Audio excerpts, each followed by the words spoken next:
Welcome to Colt starting session 1. This is Alice. She's a 2-year-old filly, a little bit late getting started. She's by a grandson of smart little Lena named Smart Pepioti that great cutting horse trainer in Alberta, Canada, Guy Heinz owns. And my grandfather, Ken Stav, bred and raised this mare. She's out of a daughter of Doc's Continental, who's by Doc Bar, and she's a pretty quiet filly, so she's not going to be a really hard one to start. We're going to start about 4 or 5 different colts here on this channel so you can see different horse behavior and see the difference in the way that we handle that different behavior. But what we're going to do is we're going to send Alice around the round pen a few times, and we're going to try and get her hooked on. Now obviously it's not going to be very hard because she's acting like she already wants to be hooked on. She's been handled, but she's never been round pen before, but I don't think it's going to take very much to get this filly to answer to us the way we want to. So what I'm going to start off doing is showing you some position, and I'm going to start off by showing you a couple of the key things that she's telling me so that we know how to advance her.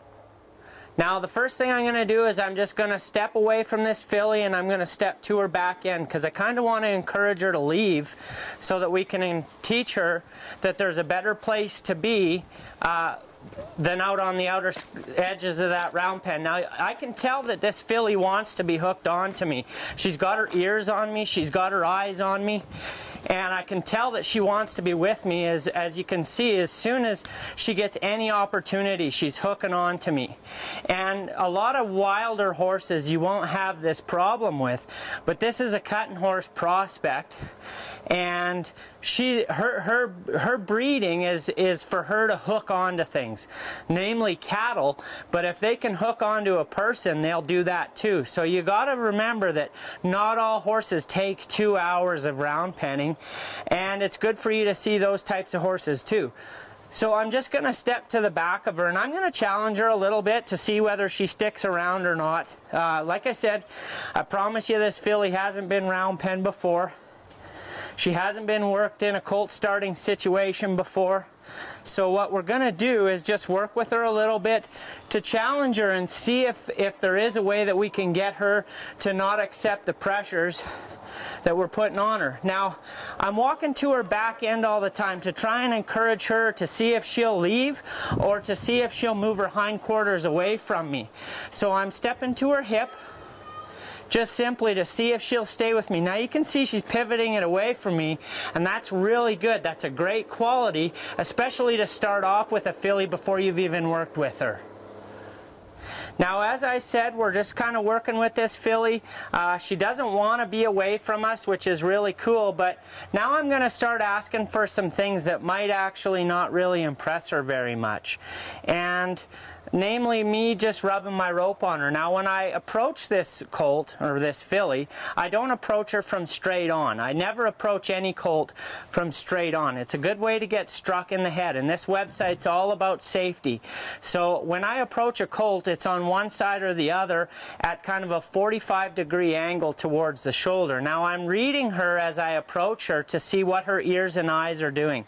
She's pretty accepting of me petting her, whereas if she had her ears pinned at me or was turning her nose to the side away from me with looking at me out of the corner of her eye, I might feel threatened by that and know that the next move she might have up her sleeve is possibly getting struck. I don't want to get struck by this mare, so you got to be being very aware of the body language that she's presenting with us as well. Now, this filly's going to be real easy to start, I can tell you that right now. She's not a barnyard pet. She lives out in the pasture with all the other colts, but she's just always been a real treat to be around.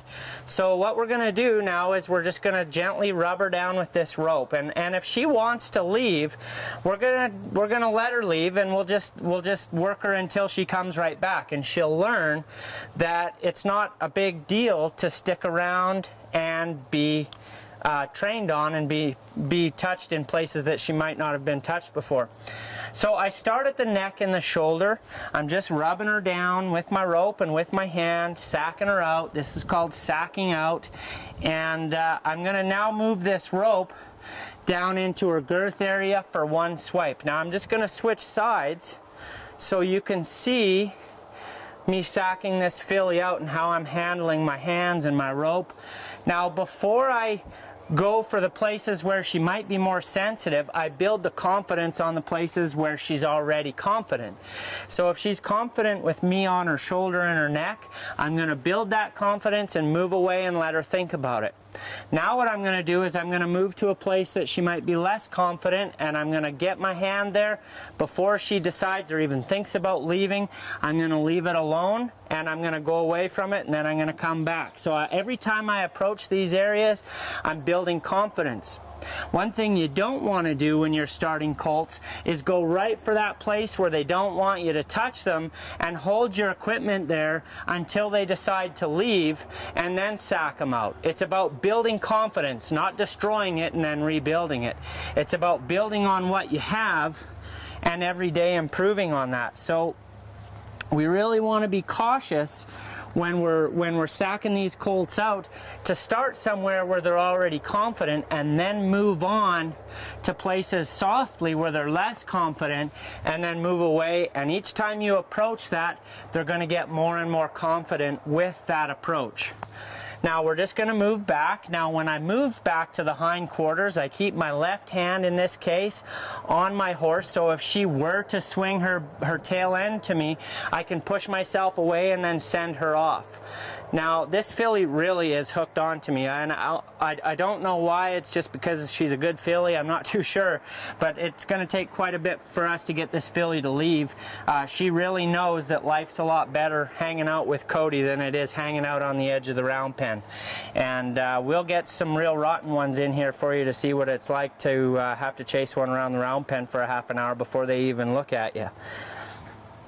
So we're going to continue to sack this filly out, move our rope back, start moving back a little bit. I use my right hand here because I can reach and stay out of the danger zone. If I was to use my left hand, I'm exposing my body to the danger zone. So I use my right hand when I'm on the left side. I might take a swipe down her hind leg, might take a swipe through her flank and move forward again and step away. Every time I do that, I build confidence in this mare. Now I'm going to change sides again. I'm going to go back. When I move to the back end on this side, the right side, I use my left hand and keep my right hand on her so I can push myself away if I need to. Now we're just going to test this filly and kind of see what she does. Give her the opportunity to stay with us, and she does. That's really good. So I'm really impressed with that, with this filly. You know, sometimes you got to move them around the round pen for a while before they'll hook onto you. This filly, when I walked in the gate, was acting like she wanted to be my friend. So we'll show you how to start a gentle colt with Alice here. Now we're just going to continue to sack this mare out and do a couple of different things, and I'm going to go ahead and grab my saddle pad. I'll work on the off side a little bit with my lariat, with my rope, and I might start to kind of pat her with it occasionally. She's really confident to it when I rub her down. Through these colt starting sessions on this colt starting channel, what we're going to do is we're going to start colts not necessarily how we always do start them, but we're going to start colts using every method that's really known to man, so that you can use different methods on your different behaviors on your different horses, and just add tools to your toolbox. So some of the things that we do on these colts might not necessarily be necessary, but it's just there to give you to demonstrate to you another way that you can improve your size of your horsemanship toolbox.